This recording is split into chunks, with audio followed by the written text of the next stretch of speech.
Hello everyone, this is Pankaj and I welcome you all to Arjuna academy. आज मैं आप सभी के लिए लेकर आया हूँ फ्रैक्शन का पार्ट सेकंड। ठीक है। पिछले क्लास में हम लोगों ने अगेन फ्रैक्शन को डिस्कस किया था, टाइप्स ऑफ फ्रैक्शन डिस्कस किए थे। और आज हम लोग जो है थोड़ा आगे प्रोसीड करेंगे और हम लोग का जो फर्स्ट टॉपिक है वो है एंगल ऑफ फ्रैक्शन। ठीक है। तो बेसिकली एंगल ऑफ फ्रैक्शन होता क्या है, तो जैसे कि हम लोग यहाँ पर देख सकते हैं डायग्राम में हम लोग के पास में क्या दिया हुआ है कि एक बॉक्स है। ठीक है। इस बॉक्स के ऊपर में हम लोग जो है एक एफ एक्सटर्नल अप्लाई कर रहे हैं। ठीक है, एक्सटर्नल फोर्स। और अब होगा क्या कि जो बॉक्स है वो कोशिश करेगा कि आगे की तरफ मूव करे, बट जो फ्रिक्शन है वो उसे आगे मूव करने नहीं देगा। रीज़न ये है कि पीछे की तरफ में जो फोर्स लग रहा है वो कौन सा लग रहा है, एफ लिमिटिंग। और हम लोग जानते हैं कि अगर एफ एक्सटर्नल का वैल्यू एफ लिमिटिंग से बढ़ जाए तो उस केस में क्या होगा कि ये बॉक्स आपका मूव कर जाएगा। पहली चीज़ ये। उसके बाद दूसरी चीज़, यहाँ पर हम लोग जानते हैं दो कॉन्टैक्ट फोर्स आ रहे।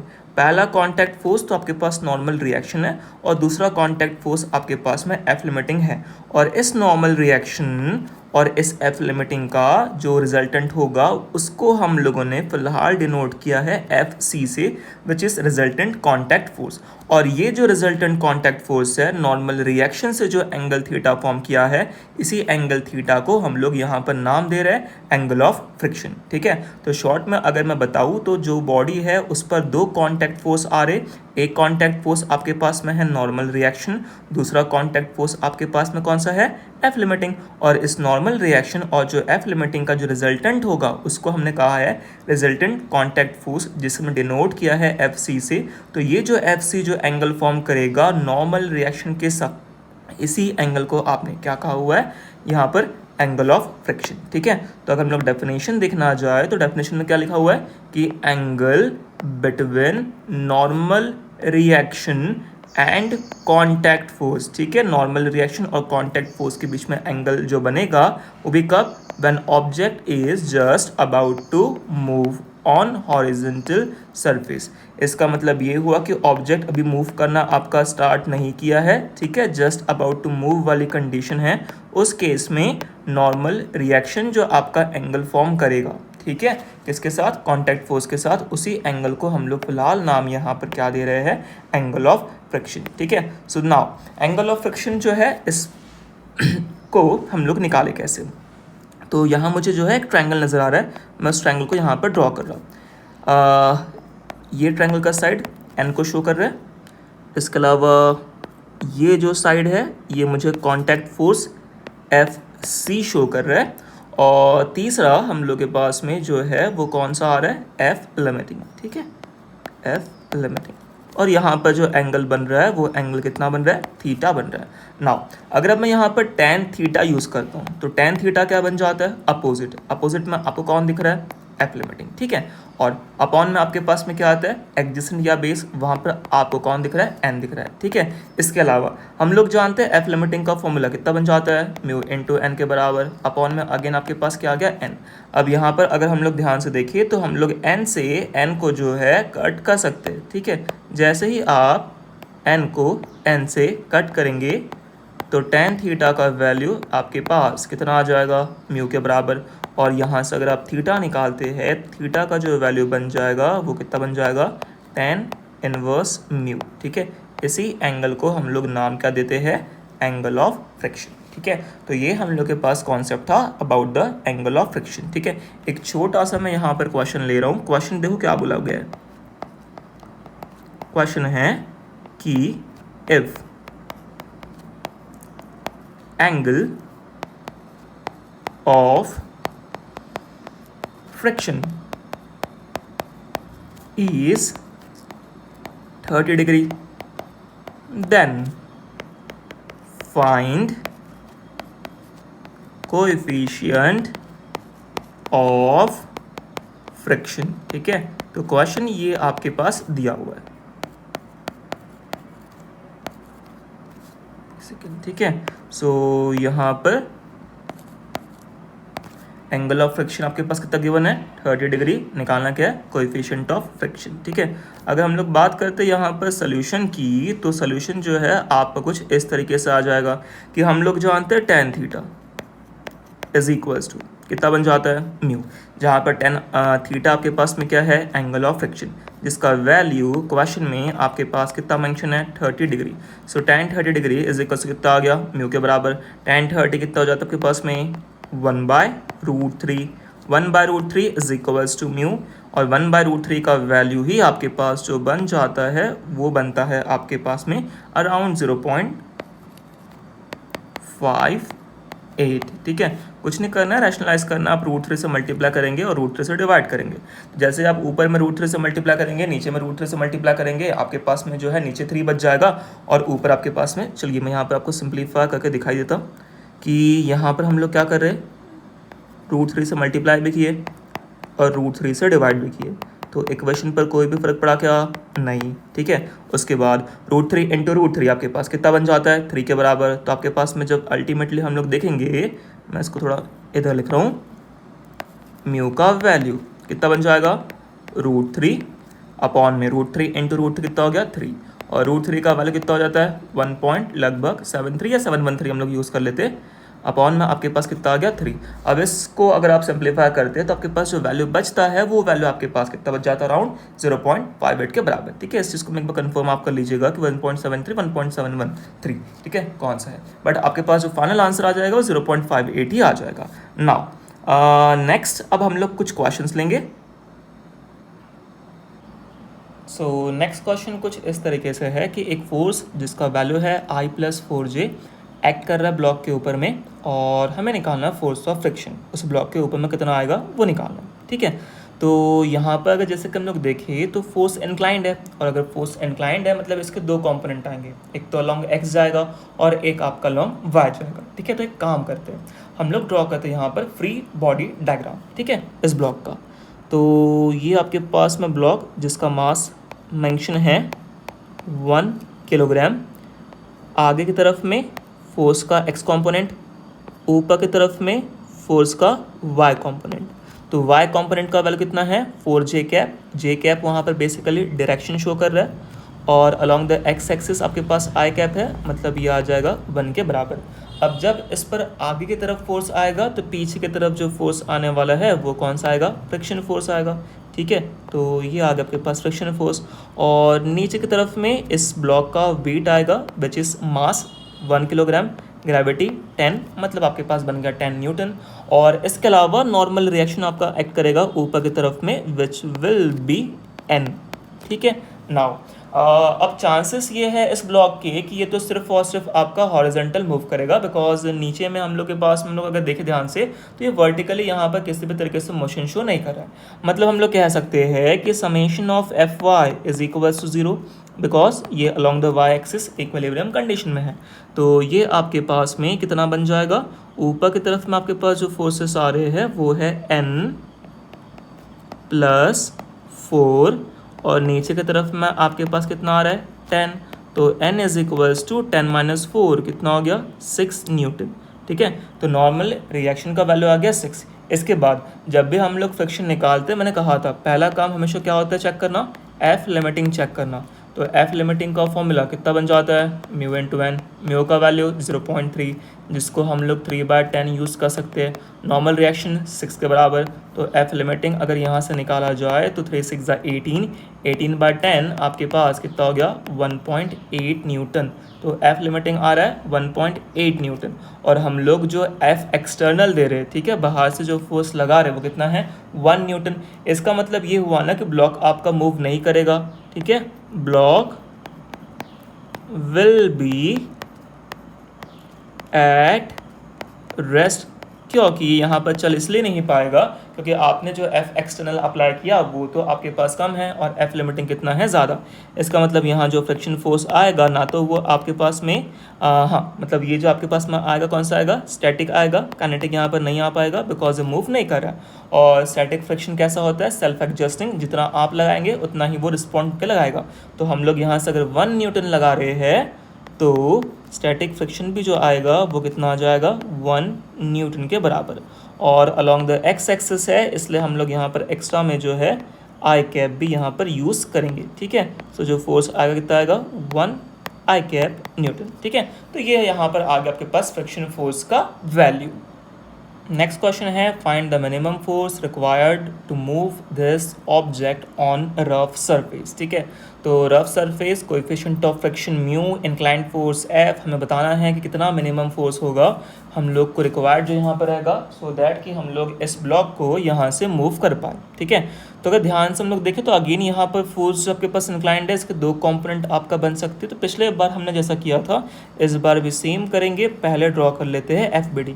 तो मास आ गया m, आगे आपके पास f cos थीटा, क्योंकि हम लोग जानते हैं जिसके साथ एंगल बने वो cos, जिसके साथ एंगल ना बने वो आपके पास क्या बन जाता है साइन। तो इधर आपके पास में कितना आ गया f साइन थीटा।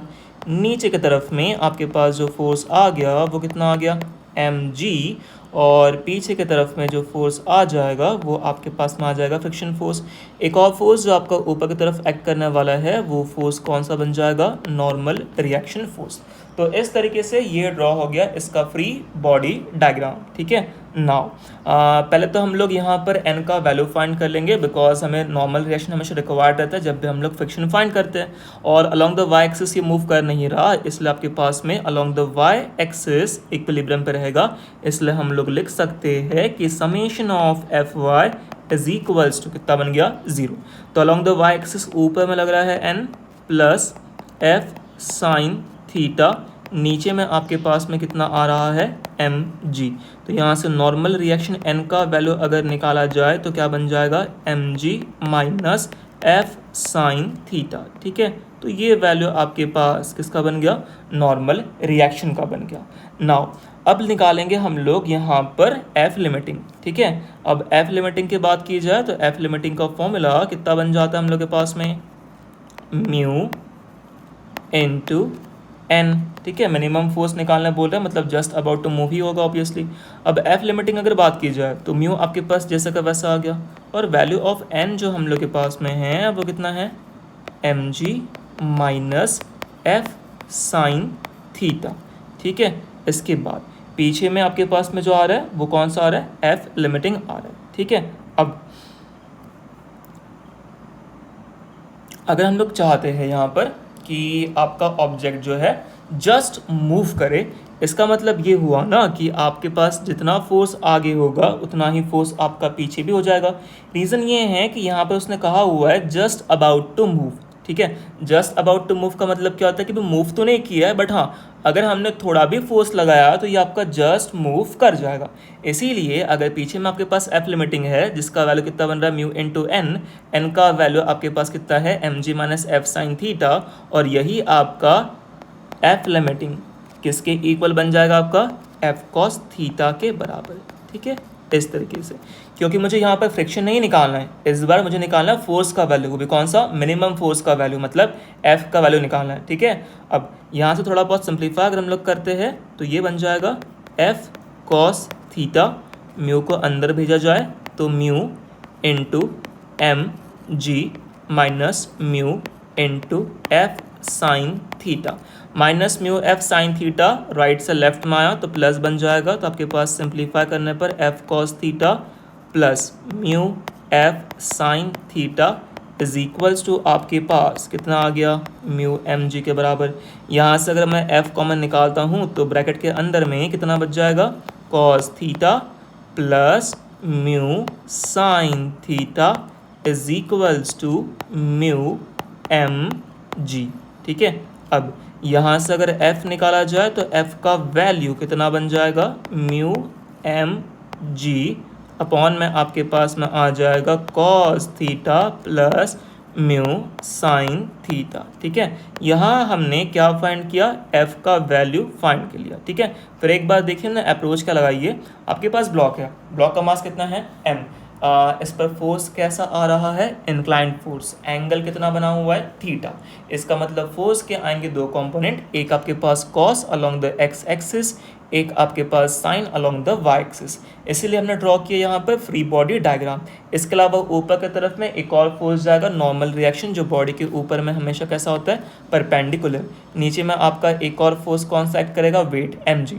और जब आप इसे आगे लेकर जा रहे हो तो पीछे की तरफ में कौन सा फोर्स आ जाएगा आपके पास में, फ्रिक्शन फोर्स आ जाएगा। बट यहाँ पे बोला है कि मिनिमम फोर्स निकालना है, मतलब ऑब्जेक्ट आपका जस्ट अबाउट टू मूव चाहिए, मतलब एक अभी भी रुका हुआ है, मतलब जितना फोर्स आपका आगे जाएगा उतना ही फोर्स आपका पीछे आ जाएगा। और फ्रिक्शन का मैक्स टू मैक्स वैल्यू जो लग सकता है वो है एफ लिमिटिंग, क्योंकि मुझे यहाँ मूव करवाना है ब्लॉक को, इसीलिए मैं यहाँ जो फ्रिक्शन यूज़ करूँगा वो कौन सा यूज़ करूँगा, लिमिटिंग वाला फ्रिक्शन यूज़ करूँगा। ठीक है, अब सबसे पहला काम हमने क्या कर लिया, एन निकाल लिया इक्विलिब्रियम से, कितना आ गया mg minus F sine theta. इसके बाद अलॉन्ग द एक्स एक्सिस हमने लगाया, अलॉन्ग द एक्स एक्सिस भी आपका इक्विलिब्रियम पे ही है, तो समेशन ऑफ एफ एक्स आपका 0 के बराबर बनना चाहिए। इसका मतलब ये होगा कि आपके पास में एफ लिमिटिंग का वैल्यू जो बनना चाहिए वो एफ कॉस थीटा के बराबर बनना चाहिए। अब इस इक्वेशन को हमने क्या किया, थोड़ा एक्सपांड किया, F limiting mu into N के बराबर बन जाता है, म्यू जैसे का वैसा एन का वैल्यू पुट कर दिया और एफ लिमिटिंग की जगह एफ कॉस थीटा पुट कर दिया। बट यहाँ तो हमें सिर्फ फोर्स का वैल्यू मिला, मुझे तो मिनिमम निकालना है। अब सुनिएगा कि अगर हम लोग यहाँ पर ध्यान से देखें तो म्यू का जो वैल्यू आपके पास में है वो है कॉन्स्टेंट, मास भी जो वो है कांस्टेंट, और जो ग्रेविटी है वो भी आपके पास कैसा है, कांस्टेंट। इसका मतलब इन तीन चीज़ों को तो आप चेंज नहीं कर सकते, ठीक है, मिनिमम फोर्स निकालने के लिए। बट हाँ, आप यहाँ पर जो है थीटा को चेंज कर सकते हो, ठीक है। अब थीटा को हम लोग चेंज करें कैसे, तो देखिए अगर ध्यान से देखा जाए तो ये इनवर्स प्रोपोर्शन में है। इसका मतलब अगर मैं चाहता हूँ कि फोर्स मुझे मिनिमम मिले तो जो डिनोमिनेटर वाली टर्म है वो कैसी बननी चाहिए, मैक्सिमम बननी चाहिए, क्योंकि इनवर्स में है, एक चीज़ आपका बढ़ेगी तो दूसरी चीज़ आपके पास क्या हो जाएगी, कम हो जाएगी। ठीक है, तो याद रखिएगा अगर आपके पास इक्वेशन है y is equals to a sine theta plus b cos theta, ठीक है, और y का अगर आपको मैक्सिमम वैल्यू चाहिए, ठीक है, तो उस टाइम पर आप फॉर्मूला यूज़ करते हैं अंडर रूट के अंदर में a square plus B square. ये है मैक्सिमम वैल्यू निकालने का फॉर्मूला जो हम लोग यूज़ करते हैं या फिर पहली बार पढ़ते हैं बेसिक मैथमेटिक्स में। ठीक है, तो अगर मैं चाहता हूँ कि फोर्स का वैल्यू कैसा बन जाए, मिनिमम, तो जो डिनोमिनेटर वाली टर्म है वो हम लोग के पास कैसे बननी चाहिए, मैक्सिमम। ठीक है, और मैक्सिमम वैल्यू अगर मैं निकालना चाहता हूँ तो ये आपके पास में कितना बन जाएगा, अगर मैं डिनोमिनेटर में देखूँ तो कॉस के आगे वाली टर्म है 1 और साइन के आगे वाली टर्म है आपके पास में कितना, म्यू। तो अगर मैं मैक्सिमम वैल्यू निकालना चाहूँ तो मैक्सिमम वैल्यू कितना बन जाएगा, 1 का स्क्वायर प्लस म्यू का स्क्वायर अंडर रूट के अंदर में। ठीक है, तो जो डिनोमिनेटर है इसकी मैक्सिमम वैल्यू कितनी बननी चाहिए, अंडर रूट के अंदर में 1 का स्क्वायर 1 प्लस म्यू का स्क्वायर कितना बन गया, म्यू स्क्वायर। तो एफ मिनिमम जो फाइनल आंसर आपके पास में आ जाएगा, ऊपर की तरफ में आपको जो दिख रहा है वो कितना दिख रहा है, म्यू एम जी, और नीचे में जो वैल्यू आपको मिलेगी वो कितनी मिल जाएगी, 1 प्लस म्यू स्क्वायर के बराबर। ठीक है, ये हो गया आपके पास मिनिमम फोर्स का वैल्यू जो हमें रिक्वायर्ड रहेगा सो दैट कि इस ऑब्जेक्ट को हम लोग क्या कर सके, मूव करवा सके। नेक्स्ट क्वेश्चन है, horizontal force 10 newton is necessary to just hold a block stationary against a wall. तो एक दीवार है, दीवार के अगेंस्ट हम लोगों ने एक ब्लॉक को जो है चिपका के रखा हुआ है, मतलब होल्ड करके रखा हुआ है, और जो हम लोग फोर्स लगा रहे हैं इस ब्लॉक के ऊपर वो कितना लगा रहे हैं, 10 न्यूटन। ठीक है, इतना फोर्स सफिशिएंट है उसको उस दीवार से चिपका के रखने के लिए, क्योंकि अपने जैसे ही फोर्स को कम करोगे आप, ये तुरंत आपका नीचे गिर जाएगा। कोएफिशिएंट ऑफ फ्रिक्शन जो दिया हुआ है ब्लॉक और वॉल के बीच में, मतलब म्यू का वैल्यू जो कि आपको यहाँ पर एक्ट करने वाला है, ठीक है, ये कितना बन चुका है, 0.2 के बराबर बन चुका है। वेट ब्लॉक का कितना होगा वो हमको यहाँ पर पता करना है। ठीक है, तो वापस आप सेम काम कीजिए, आप यहाँ ड्रॉ कर लीजिए पहले फ्री बॉडी डायग्राम। ठीक है, तो मास तो m है, इसका वेट mg कहाँ एक्ट करेगा आपका, नीचे की तरफ में, तो mg आ गया आपका डाउनवर्ड। इसके बाद हॉरिजॉन्टली हम लोग जो फोर्स लगा रहे हैं वो कितना लगा रहे हैं, 10 न्यूटन का, तो ये आपके पास में इधर आ जाएगा 10 न्यूटन। इसके बाद कॉन्टैक्ट सरफेस पर हमेशा परपेंडिकुलर आपका एक्ट करता है नॉर्मल रिएक्शन, तो ये आपके पास कॉन्टैक्ट सरफेस हो गया, इस पर परपेंडिकुलर आपके पास आ गया नॉर्मल रिएक्शन जो कि आपका इस तरीके से एक्ट करेगा। इसके बाद जब ये ब्लॉक को हम लोगों ने इस दीवार के अगेंस्ट होल्ड करके रखा हुआ है, इसका वेट नीचे एक्ट कर रहा है, बट अगर ये यहाँ पर टिका हुआ है, इसका मतलब ये हुआ ना कि इसके वेट को किसी न किसी ने बैलेंस किया हुआ है, और वो कौन है आपका नॉर्मल फ्रिक्शन फोर्स, जो आपका कहाँ पर एक्ट करेगा, ऊपर की तरफ एक्ट कर जाएगा। ठीक है, सो ऊपर की तरफ में आपके पास जो फोर्स आएगा वो कौन सा फोर्स आ जाएगा, फ्रिक्शन फोर्स। ठीक है, तो इस तरीके से यहाँ पर आपके पास में आ गया इसका फ्री बॉडी डायग्राम। ठीक है, नाउ अब अगर ये यहाँ टिका हुआ है मतलब इक्विलिब्रियम पे है, और अगर इक्विलिब्रियम पर है इसका मतलब जो नॉर्मल रिएक्शन n है इसका वैल्यू कितना बन चुका है, 10 न्यूटन के बराबर। इसके अलावा फ्रिक्शन फोर्स का वैल्यू किसके इक्वल बन जाएगा, mg के बराबर बन जाएगा। इसके बाद मुझे वैल्यू जो फाइंड करनी है वो मास की वैल्यू फाइंड करनी है। इसका मतलब m का वैल्यू कितना बन गया आपके पास में, फोर्स अपॉन में ग्रेविटी। ठीक है, बेसिकली मुझे mg वेट निकालना, तो एक काम करते हैं हम लोग यहाँ पर mg को ही सीधा हम लोग यहाँ पर यूज़ करेंगे। अब फ्रिक्शन फोर्स जो है ये मैक्स टू मैक्स हम लोग जानते हैं कितना लग सकता है, म्यू इंटू एन के बराबर इज इक्वल्स टू क्या आ गया, mg। म्यू का वैल्यू क्वेश्चन में 0.2 मेंशन है, तो 0.2 को आप क्या यूज़ कर सकते हैं, 2/10। नॉर्मल रिएक्शन आपके पास कितना आ रहा है, 10 m इंटू जी, 10 से 10 क्या हो गया, कैंसिल। mg मतलब वेट का वैल्यू कितना आ गया आपके पास में, 2 न्यूटन। ये बन गया आपके पास में आंसर। तो 2 न्यूटन आपके पास में ऑप्शन नंबर डी है, जो कि आपका करेक्ट ऑप्शन हो जाएगा। ठीक है, जिस तरीके से लास्ट क्वेश्चन था उसे सेम कॉन्सेप्ट पर मैंने ये एक और क्वेश्चन यहाँ पर लिया हुआ है। ठीक है, क्या कहा गया कि ऑब्जेक्ट आपका रेस्ट पर है और वैल्यू ऑफ फ्रिक्शन फोर्स मुझे फाइंड करनी है। इसके बाद कोएफिशिएंट ऑफ फ्रिक्शन हम लोग जो है यहाँ पर म्यू मान लेते कि जो सरफेस फ्रिक्शन ऑफर कर रहा है उसका कोएफिशिएंट कितना हो गया, म्यू के बराबर। अब हमेशा की तरह यहाँ पर हम लोग क्या करेंगे, फ्री बॉडी डायग्राम ड्रॉ करेंगे, बिकॉज ये आपका रुका हुआ है। ठीक है, ऑब्जेक्ट इज एट रेस्ट पर है मतलब इक्विलिब्रियम पर है, मतलब जितने फोर्सेस हॉरिजॉन्टल उतने सारे के सारे हॉरिजॉन्टल फोर्सेस इक्वल होंगे और सारे के सारे वर्टिकल फोर्सेस भी कैसे होंगे, इक्वल हो जाएंगे। ठीक है, तो पहले ड्रॉ किया जाए फ्री बॉडी डायग्राम। आपके पास मास आ गया m, जो एक्ट कहाँ करेगा, इसका वेट, जिसकी वजह से वेट कहाँ एक्ट करेगा, नीचे की तरफ mg। ठीक है, इसके बाद हॉरिजॉन्टली आपने एक फोर्स लगाया हुआ है, फोर्स F, और उसको बैलेंस किसने किया होगा, नॉर्मल रिएक्शन, जो कि सरफेस के ऊपर हमेशा कैसा होता है, परपेंडिकुलर। और नीचे mg जो है उसको खींचना चाहता है, बट फ्रिक्शन ने उसको रोक के रखा हुआ है, मतलब फ्रिक्शन फोर्स आपका कहाँ पर एक्ट कर रहा होगा, ऊपर की तरफ। ठीक है, उसके बाद तो यहाँ पर ध्यान से अगर देखा जाए तो mg नीचे आ गया, F आपका लेफ्ट की तरफ आ गया, नॉर्मल आपका राइट की तरफ आ गया, और फ्रिक्शन आपका ऊपर की तरफ आ गया। और अगर रुका हुआ है इसका मतलब ये हो गया आपके पास में कि n का वैल्यू बन गया mg के बराबर। ठीक है, वैल्यू ऑफ n जो है वैल्यू ऑफ n जो है वो आपका f के बराबर आ गया। ठीक है, सो n का वैल्यू आपके पास आ गया f के बराबर।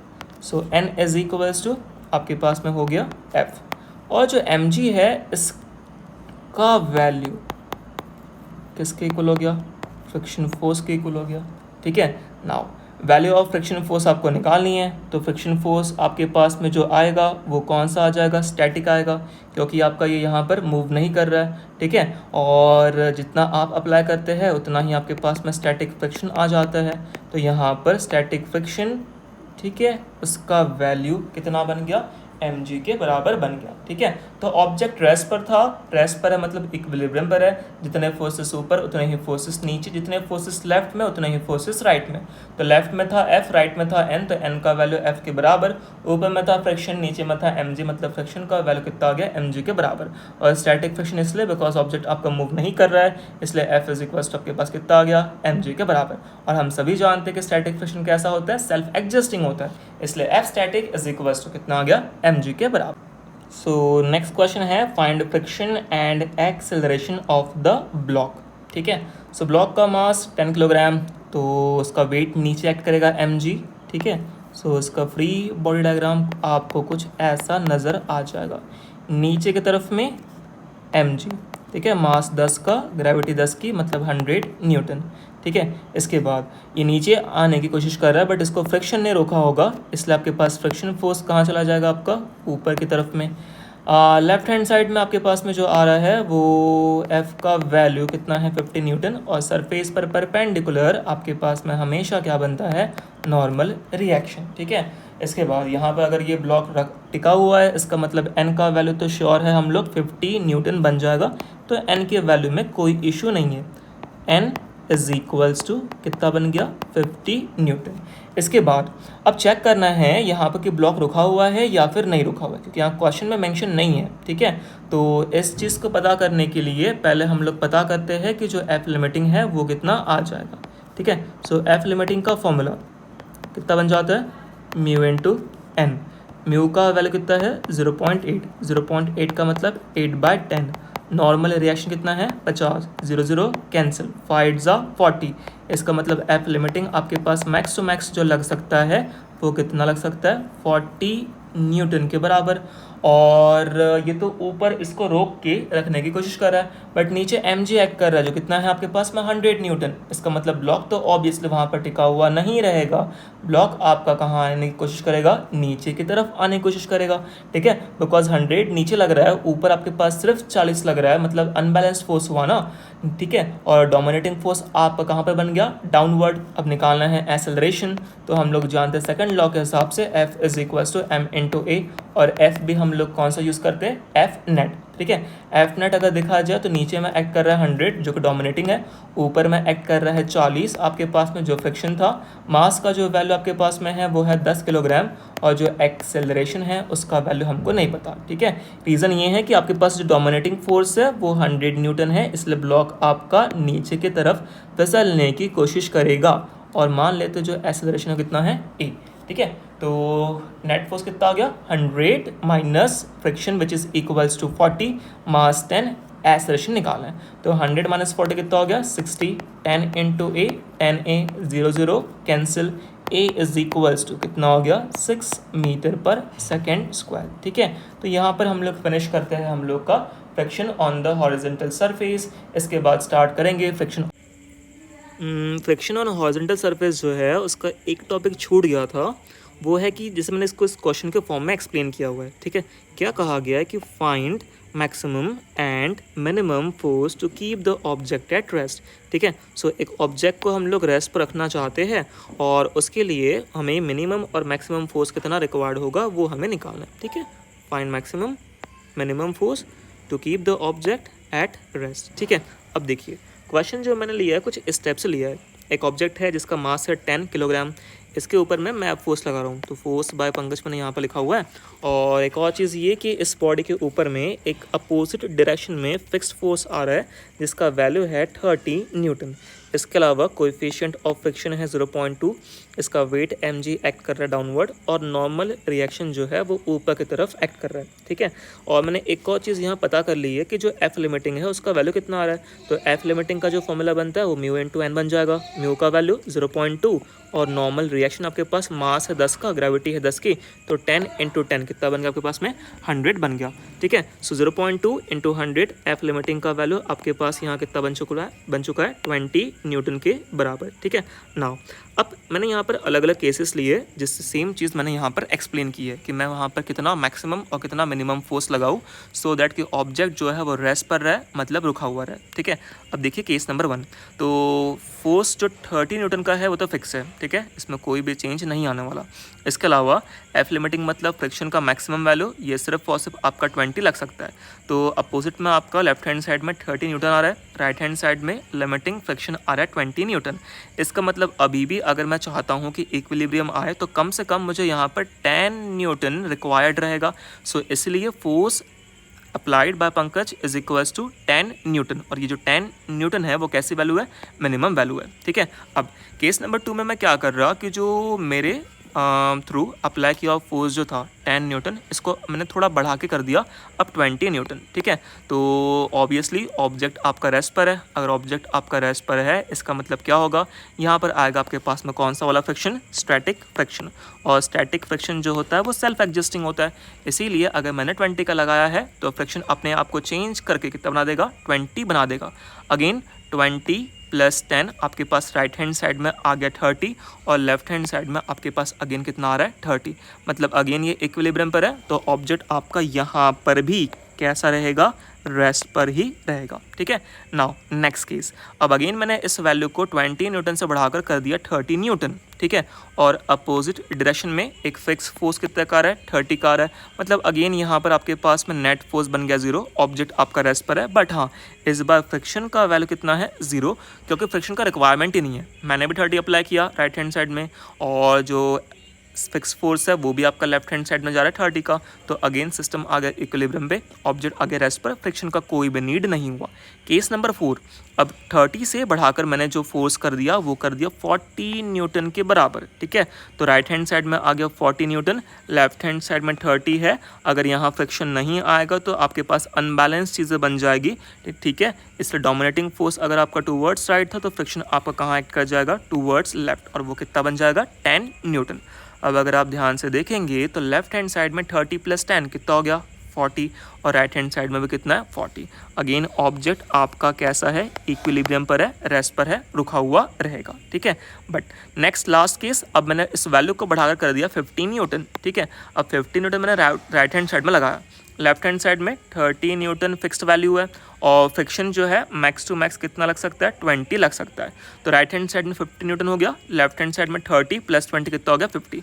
मतलब अगेन ये आपके पास इक्विलिब्रियम वाली कंडीशन हो गई, और ऑब्जेक्ट आपको वापस कैसा मिलेगा, रेस्ट पर ही मिलने वाला है। ठीक है, ये भी आपके पास में कौन सा फ्रिक्शन हो गया, लिमिटिंग फ्रिक्शन, क्योंकि जो फ्रिक्शन का मैक्सिमम वैल्यू यहाँ जो लग सकता है वो कितना लग रहा है, यहाँ पर 20 न्यूटन लग रहा है। ठीक है, बट हाँ, अगर मैंने एफ एक्सटर्नल, मतलब जो मैं अप्लाई कर रहा हूँ, फोर्स अप्लाइड बाय पंकज, इसको अगर मैं 50 से 60 करता हूँ तब होगा क्या कि आपका जो है लेफ्ट हैंड साइड में 30 फिक्स है, फ्रिक्शन जो है वो 20 से ज़्यादा नहीं लग सकता, मतलब 50 से ज़्यादा वैल्यू नहीं बढ़ सकती।